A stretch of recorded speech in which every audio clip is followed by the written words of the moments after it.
Baghdad کی سرزمین ہے، بغداد کی سرزمین پہ ایک موچی جس کا کام جوتیاں سلنا تھا، وہ 1-1 روپے اکٹھا کر رہا تھا بڑی مشکل سے. اس زمانے میں جو بھی پیسے چل رہے ہوں گے بہرحال وہ 1-1 پائی جمع کر رہا تھا، اور یہ دل میں تمنا تھی کہ جب میرے پاس موٹی رقم ہو جائے گی تو میں نبی کے گنبد کو دیکھ کر کے آؤں گا. یہ دل میں تمنا تھی. ایک زمانے تک جمع کرتا رہا، جمع کرتے کرتے اتنی دولت اکٹھی ہو گئی جس سے وہ جا کر کے حج کر سکتا تھا. اس نے جانے سے پہلے لوگوں کی دعوت کی، لوگ آئے، کھانا کھائے، اس کے بعد لوگ چلے گئے. اب اس نے سوچا کہ یہ کام تو ہو گیا ہے، چلو اب مشورہ لے لیتے ہیں. وہ پہلے کے لوگ تھے جو مشورہ کے لیے عالموں کے پاس جایا کرتے تھے. یہ عالم صاحب کے پاس گئے اور جانے کے بعد کہا تھا حضور میں جا رہا ہوں حج کرنے کے لیے، اب آپ اگر کوئی نصیحت کر دے تو بڑی مہربانی ہوگی.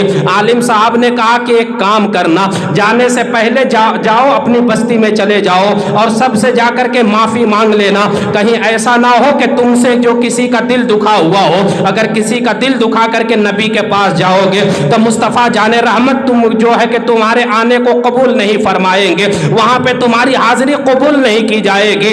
اس کے دل میں یہ بات لگ گئی. یہ اپنی بستی والوں کے پاس گیا اور ایک ایک کے پاس جا کر کے کہنے لگا کہ اگر مجھ سے کوئی غلطی ہوئی ہو تو معاف کر دینا، مجھ سے کوئی غلطی ہوئی ہو تو معاف کر دینا. اس طرح سے یہ بولتے بولتے بستی سے دور نکل گیا. جب بستی سے دور نکلا ہے، ایک دروازہ اس نے دیکھا ہے، دروازے پہ دستک دی ہے، ادھر سے آواز آئی ہے من دق الباب، کون دروازے پہ کھڑا ہے؟ جب اتنا کہا ہے انہوں نے کہا ہے کہ دروازہ کھولیے، میں آپ کے گھر معافی مانگنے کے لیے آیا ہوں. اندر سے خاتون نے کہا تھا کہ میرے گھر میں کوئی مرد نہیں ہے، دل دکھانے کے تو سوال ہی پیدا نہیں ہوتے، آپ واپس چلے جائیے. یہ پلٹ کر کے واپس آ ہی رہے تھے کہ اچانک سے آپ کو گوشت کی خوشبو آپ تک پہنچی ہے. آپ نے محسوس کیا کہ اس گھر کے اندر گوشت پکایا جا رہا ہے. آپ کے قدم وہیں پہ ٹھہر گئے.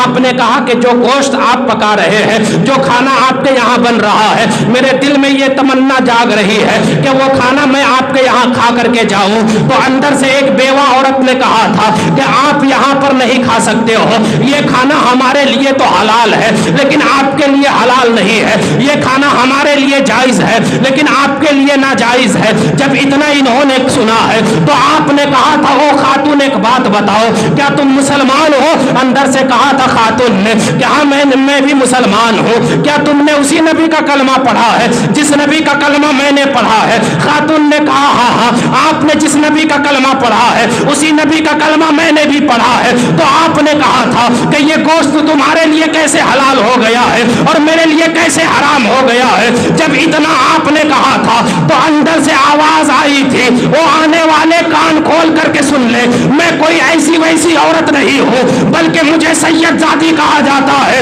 اور میرے گھر کے جتنے بھی مرد تھے وہ سارے مرد شہید ہو چکے ہیں، اور میرے گھر کے اندر نوجوان بچیاں ہیں جو کئی دنوں سے بھوکی اور پیاسی تھی.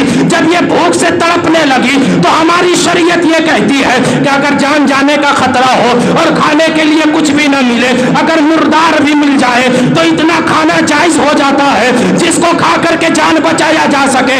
اس لیے میں راستے سے ہو کر کے گزر رہی تھی، بغل میں ایک مرا ہوا جانور پڑا ہوا تھا، میں نے اس جانور کے گوشت کو لایا ہے اور اسی کو پکا کر کے کھا رہی ہوں. اس لیے یہ گوشت میرے لیے تو حلال ہے لیکن آپ کے لیے حلال نہیں ہے. جب اتنا انہوں نے سنا ہے ایسا لگا جیسے زمین جو ہے کہ پیر کے نیچے سے کھسک جائے گی، زمین پھٹ جائے گی. آپ کا قدم ڈگمگانے لگا ہے. آپ الٹے پاؤں گھر واپس آئے ہیں اور آنے کے بعد جتنا سامان تھا وہ سارا سامان، ساری دولت اٹھائی ہے اور لے جا کر کے اسی سید زادی کے قدموں میں ڈالا ہے. اور ڈالنے کے بعد کہا تھا کہ یہ سارے سامان کی مالکن آج کے بعد سے آپ ہو، آپ جو چاہو وہ کر سکتی ہو. جب اتنا انہوں نے کہا تو سید زادی نے پوچھا تھا کہ کیا ہوا، حج کرنے کے لیے نہیں جاؤ گے؟ تو انہوں نے رو کر کے کہا تھا کہ اگر میں چاہوں تو حج کرنے کے لیے جا سکتا ہوں لیکن میں نبی کے روزے پر جا کر کے اگر میں نے سلام عرض کیا اور مصطفیٰ جان رحمت نے پوچھ دیا کہ جب تو آ رہا تھا تو میری بیٹی بھوکی پڑی ہوئی تھی اور تو نے میری بیٹی کو ویسے ہی چھوڑ دیا اور ویسے ہی بھوک اور پیاس میں چھوڑ کر کے تو میرے پاس آیا ہے، مجھے تیرے حج کی ضرورت نہیں ہے. اگر میرے نبی نے اتنا سے سوال کر دیا تو میں کیا جواب دوں گا؟ سید زادی یہ دولت آپ رکھ لیجئے، اگر یہ دولت آپ قبول فرما لیں گے تو پیدا کرنے والا رب بھی راضی ہو جائے گا اور مدینے والا مصطفیٰ بھی راضی ہو جائے گا۔ عزیزان ملت اسلامیہ، یہ لوگ تھے، یہ انسان تھے جنہوں نے کبھی بھی دوسرے کی تکلیف کو اپنی تکلیف سمجھی تو کامیابیاں ان کے قدم چومتی تھی، کامیابی اللہ رب العزت ان کی جھولی میں ڈالتا تھا۔ لیکن آج ہم ہیں، جتنا دبا سکتے ہیں دبا دو، جتنا گرا سکتے ہیں گراؤ، جتنا تڑپا سکتے ہیں تڑپاؤ، مر کے پہنچیے قبر میں، اس کے بعد سمجھ میں آئے گا۔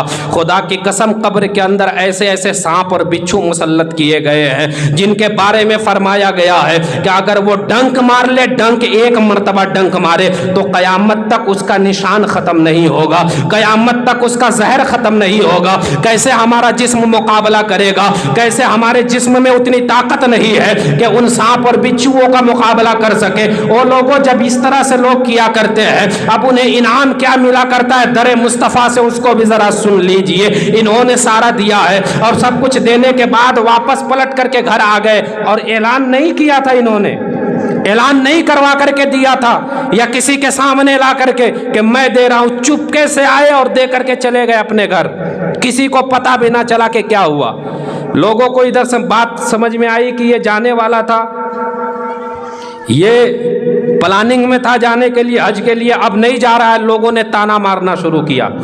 بنا سوچے سمجھے کسی کو برا بھلا اتنا جلدی نہیں بولنا چاہیے، سوچ سمجھ کر کے کسی کے بارے میں زبان چلانی چاہیے۔ لوگوں کو جب پتا چلا کہ یہ حج کے لیے جانے والا تھا، اب منظوری بھی مل گئی تھی لیکن اس نے جانا کینسل کر دیا۔ جب اتنا لوگوں نے سنا ہے، لوگوں نے گالیاں دینی شروع کر دی، لوگوں نے لان تان کرنا شروع کر دیا۔ یہ بندہ باہر کی جب تانے کو برداشت نہ کر سکا، چھپ کر کے ایک اب گھر کے اندر کمرے میں بیٹھ گیا۔ اس کے جسم میں اتنی طاقت نہ تھی کہ یہ باہر کے لوگوں کا سامنا کر سکتا، اس لیے چپ چاپ سے گھر کے اندر بیٹھا رہتا۔ جب حج کا دن آیا ہے، اسی سال حضرت خواجہ قطب الدین بختیار کاکی بھی حج کے لیے تشریف لے گئے تھے۔ خواجہ قطب الدین بختیار کاکی فرماتے ہیں کہ جب میں نے حج مکمل کر لیا، اب آنے کے لیے ارادہ بن رہا تھا، میں نے سوچا آخری رات ہے، چلو بیٹھ کر کے اللہ کی عبادت کر لیتے ہیں۔ خواجہ قطب الدین بختیار کاکی بیٹھے ہیں، اللہ کی عبادت میں مصروف ہیں۔ آسمان سے دو فرشتے آتے ہیں، ان فرشتوں نے کہا اس سال کتنے لوگوں نے حج کیا ہے؟ بتایا گیا 2 لاکھ لوگوں نے حج کیا ہے۔ دوسرے فرشتے نے کہا اللہ نے سارے لوگوں کے حج کو قبول کر لیا ہے، تو دوسرے فرشتے نے کہا ہاں ہاں اللہ نے سارے لوگوں کے حج کو قبول کر لیا ہے، ایک حاجی کے بدلے میں اللہ نے سب کے حجوں کو قبول فرما لیا ہے۔ جب اتنا خواجہ قطب الدین بختیار کاکی نے سنا ہے تو آپ دوڑ کر کے گئے ہیں اور پوچھا بتاؤ وہ کون ہے جس کے بدلے میں اللہ نے سارے لوگوں کے حجوں کو قبول کر لیا ہے؟ فرشتے نے کہا تھا کہ وہ بغداد کی سرزمین پہ رہنے والا ہے، جنہوں نے حج تو نہیں کیا ہے لیکن ان کے بدلے میں اللہ رب العزت نے سارے حاجیوں کے حج کو قبول کر لیا ہے۔ خواجہ قطب الدین بختیار کاکی نے سوچا کہ اب وطن بعد میں جاؤں گا، اب پہلے ان کے دربار میں تو جاؤں جن کے بدلے میں اللہ نے سارے لوگوں کے حجوں کو قبول کر لیا ہے۔ خواجہ قطب الدین بختیار کاکی فرماتے ہیں کہ میں اپنے ملک میں نہ آیا بلکہ میں بغداد پہنچا۔ بغداد میں جانے کے بعد جو پتہ بتایا گیا تھا اس بستی میں پہنچا ہوں۔ بستی میں پہنچنے کے بعد میں نے پوچھا تھا وہ لوگوں یہ بتاؤ کہ کوئی انسان ہے جو حج کرنے کے لیے جانے والا تھا؟ لوگوں نے کہا ہاں ایک کم بخت ہے جس کو منظوری بھی مل گئی تھی لیکن اس نے حج نہ کیا، اس سے بڑا بدبخت کون ہو سکتا ہے؟ خواجہ قطب الدین بختیار کاکی نے کہا کہ مجھے اس کے گھر کا پتہ تو بتاؤ۔ لوگوں نے کہا یہی اس کا گھر ہے۔ خواجہ قطب الدین بختیار کاکی دروازے پہ پہنچے ہیں۔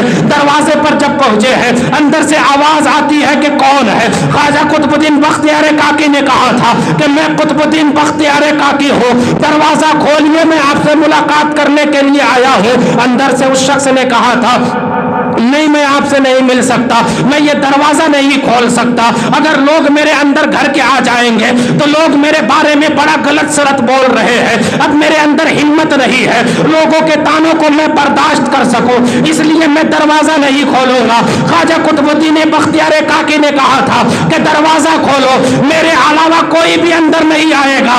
دروازہ کھولا ہے، آپ اندر آئے ہیں۔ اندر آنے کے بعد خواجہ قطب الدین بختیار کاکی فرماتے ہیں کہ میرا دل تو کر رہا تھا کہ کہ اس کے قدموں کو چوم لوں، اس کے قدموں کو بوسہ لے لو۔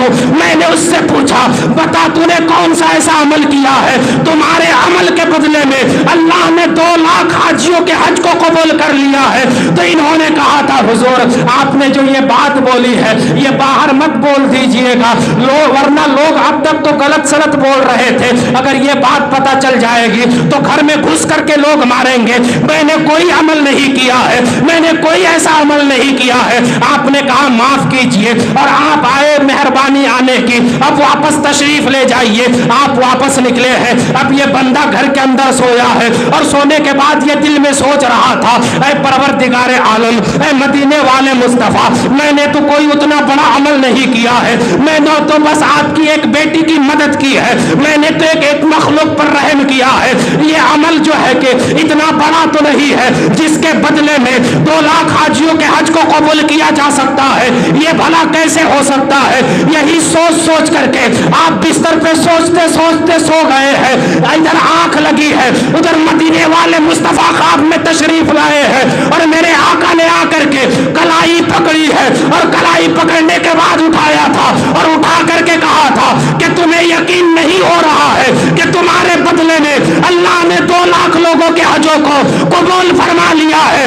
اسی بات کا یقین دلانے کے لیے میں مدینے سے خود چل کر کے تیرے گھر میں آیا ہوں۔ یاد رکھنا اس بات کو، دنیا میں تو نے میری بیٹی کو خوش کیا ہے، قیامت کا دن آ لینے دے، اس وقت تک نہیں چھوڑوں گا جب تک تیرا بازو پکڑ کر کے جنت میں داخل نہیں کر دوں گا۔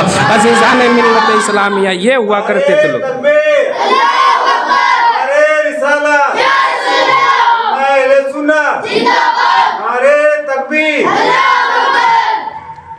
اے عشق تیرے صدقے جلنے سے چھٹے سستے، جو آگ بجھا دے گی وہ آگ لگائی ہے۔ اپنے دل میں حضور کی عشق کے آگ تو لگا کر کے دیکھیے، اس کے بعد دیکھیے یہ مخلوق آپ کے قدموں میں کیسے آتی ہے۔